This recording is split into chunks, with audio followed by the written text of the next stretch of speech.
Would you rather have Semenyo or Marmoush? Oh, goodness me. Can I not have both? If I've got Manchester City's money, surely I can have both.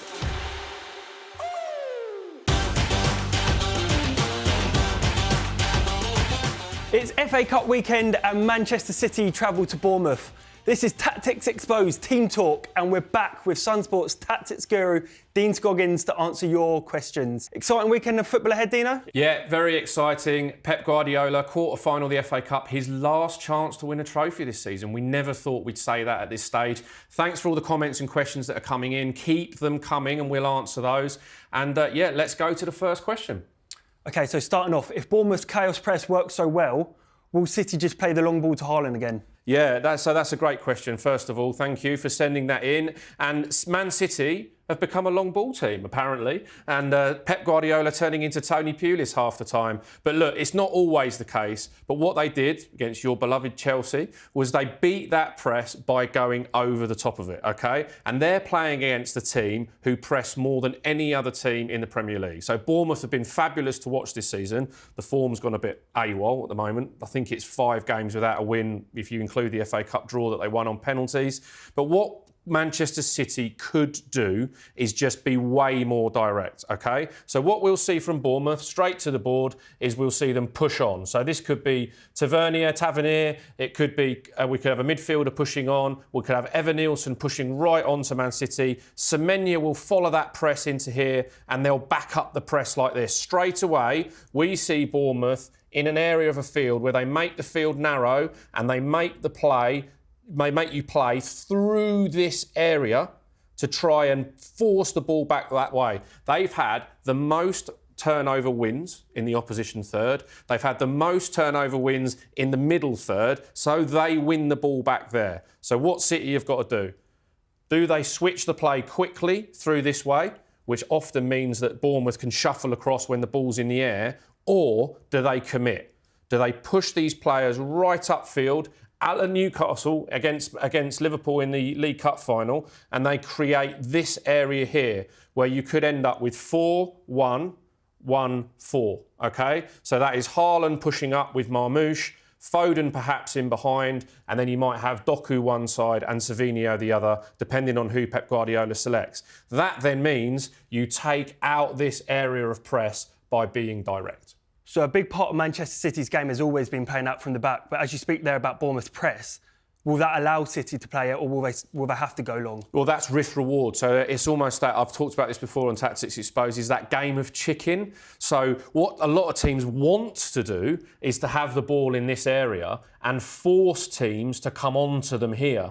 And then you bring the goalkeeper into play, because if you have your midfielder, which might be Nico Gonzalez, go over in here, you get another player press here, you get a centre-back come in for the ball, another player presses here, and then you end up in this zone where they want the goalkeeper to have the ball, and then he can play to here, or even direct to here, and then you'd get the fullback coming up to join in the play with these together. And all of a sudden, you create an overload on this side of 3v2 because you've been brave enough to call on the press on that side. So that's one option. The other one, of course, is just to bypass it entirely and go over the top. So if they come over the top from Ederson, direct into Haaland, you could then have Marmoush playing in this semicircle off him. We saw in the Chelsea game previously that what they did was this fantastic triangle where they have Haaland as the front man, and then they have Marmoush one side and Foden the other. And then the idea being is Haaland comes to receive it and these two guys go beyond and they keep that triangle. And then again, you see this overload, 3v2 that way. So risk-reward. Do you say, OK, we'll call it on man v man in that area, but then we win it and we've got man v man in this area? So I reckon it could be really exciting early on. But going back to Nico Gonzalez, what you mentioned there, he's barely been in English football for 3 months. Would he ever have dealt with a press like this or anything like that? Well, I think it's very interesting because going back to that Chelsea game, as you say, Chelsea play with a box midfield, and excuse me, Chelsea fans, using red counters for Chelsea for a second, but that means that Chelsea set up in this area like this, which often means that Foden perhaps, or as you say, Nico Gonzalez, can play in between these areas. They're very comfortable taking the ball on the half turn, receiving a ball from here, played into here when they're in the box midfield. Bournemouth don't do that, okay? Bournemouth will play high, they'll push on, and then so what is going to happen here is if the ball comes from Ederson into Nico Gonzalez, they're going to hit him from behind here and end up with this 5-man press. So what I think we will see is the bounce pass, okay? We'll see Man City's centre-backs try and split so that they give Nico Gonzalez some space. Ederson may play the ball into Nico Gonzalez at times. If he hasn't got a press on him, he'll try and spin out into this direction and play into these areas. If he has a man right behind him, he'll bounce that pass back to Ederson for Ederson to go long into the wingers. So it's going to be a big job for him in that area on that day. But look, he's a quality footballer. Pep Guardiola called him sort of mini Rodri, which I think was a little bit of an insult. But anytime you use Rodri in a sentence with any player, he's got to be pretty good. Right, point number 2, Dino, and I'm going to put you on the spot on this one. Would you rather have Semenyo or Marmoush? Oh, goodness me. Can I not have both? If I've got Manchester City's money, surely I can have both, OK? Right, yeah, look, Semenyo's had a really, really good season.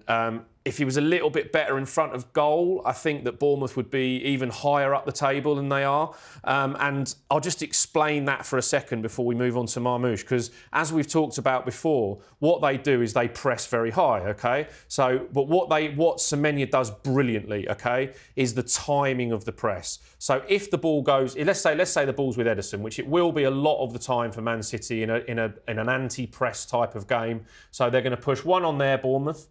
The centre-back's going to go across. They're going to push one on there. As we said, Nico Gonzalez is here. So if Ederson is facing this direction, what they'll then do is Evan Nielsen, who's very clever, following on from Dominic Solanke used to do for Bournemouth, is that he'll run a curved run like this. He'll run a curved run this way, which then stops Ederson going back to the left-back with a pass or back to the centre-back with a pass, which means he's kind of only got this ball on or that ball on. And Semenyo will hover in this area to then go and press as soon as that ball is played. So the trigger is the ball going back to the goalkeeper and let's flood on to that part there. So Semenyo wins the ball back in this area of the field so often, and then he's 1v1, which gives you a big problem. The other thing about Semenyo is his mate, Kirkes, who is an unbelievable left-back, up there with the best in the league, and what he does is gamble. So Bournemouth will allow him to go by shuffling across to make sure there's still 3. If this winger doesn't go back with him, he ends up here 1v1 against the fullback. And then you've got Semenyo and Kirkes in a little triangle. And the other thing that Semenyo does very, very well is if Kirkes ends up over here and maybe loses the ball in this position, Semenyo's work rate brings him back in here to cover his fullback. So I'm a massive, massive fan of Semenyo. We should probably go back to the question. I still fancy Marmoush. I love Marmoush. I love the pace. I love the fact he takes the ball on the run. And as I mentioned before, when they end up in this triangle of Foden, Marmoush, in whatever order that is, it could be Foden, Marmoush and Haaland, what I love about Marmoush is he reads the 3rd man run, OK? So a bit more terminology for tactics there. Let's say the ball goes from Ederson into Haaland. Haaland's going to pop it back to Foden. While the ball is going back to Foden, Marmoush is going to make the 3rd man run into that area. And what he does is he doesn't run from the line. So if he runs from the line here and he's in this line, he risks being offside.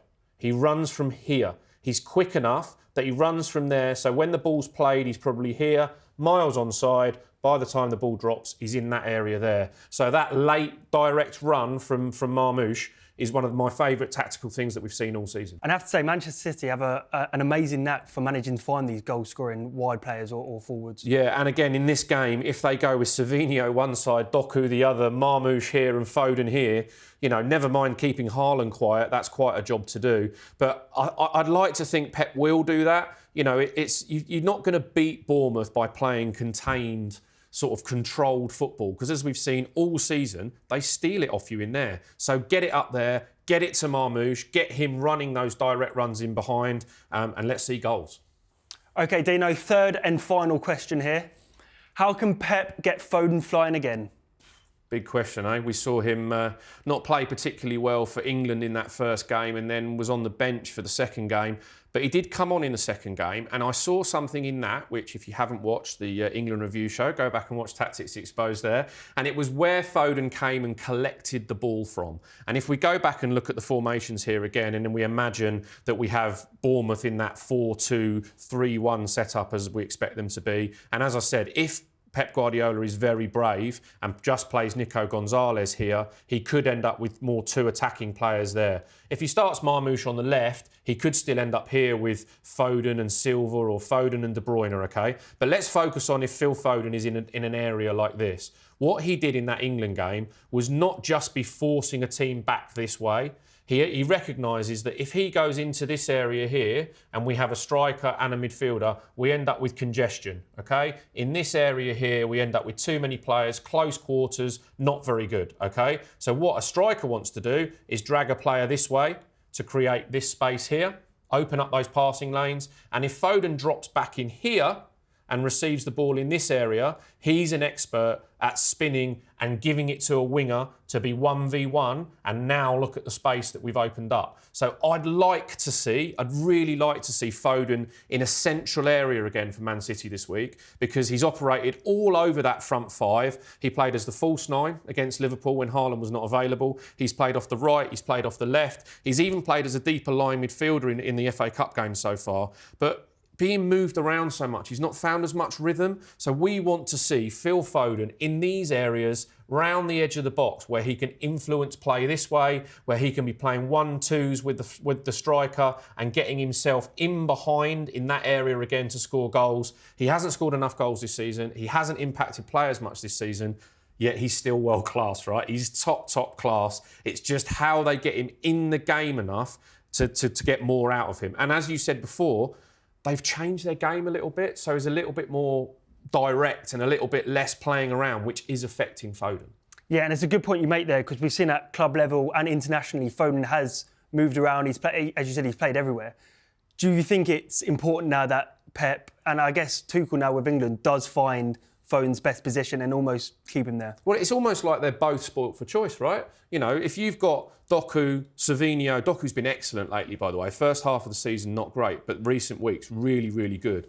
And then you've got Haaland, obviously. You've paid a lot of money for Marmoush. You know, you've already got Gundogan, Silva, De Bruyne in those areas. You're kind of sport for choice. But what is testament to how good Phil Foden is and how highly these managers rate him is that they find a place for him. So it's sort of like catch-22. Do you say, no, he's my number 10, I'm absolutely playing him there, and then move others around it? Or do you say, actually, Foden is good enough to play here from the left and cut in and play in these areas still where you want him to be? Or here from the right and come in and join play with Haaland in this area here? Or he's also good enough to pick the ball up in deep areas and free these players up. So, yeah, but, I'd like to see Foden within the line of the penalty area, in that 10-yard danger zone on the outside of the area, playing those link-up play passes with those players in order to impact the game even more. But look, I see this as a goal-scoring game this weekend, and I really hope that we see Foden get back on the score sheet, see that young English player doing that high-quality stuff that he always does.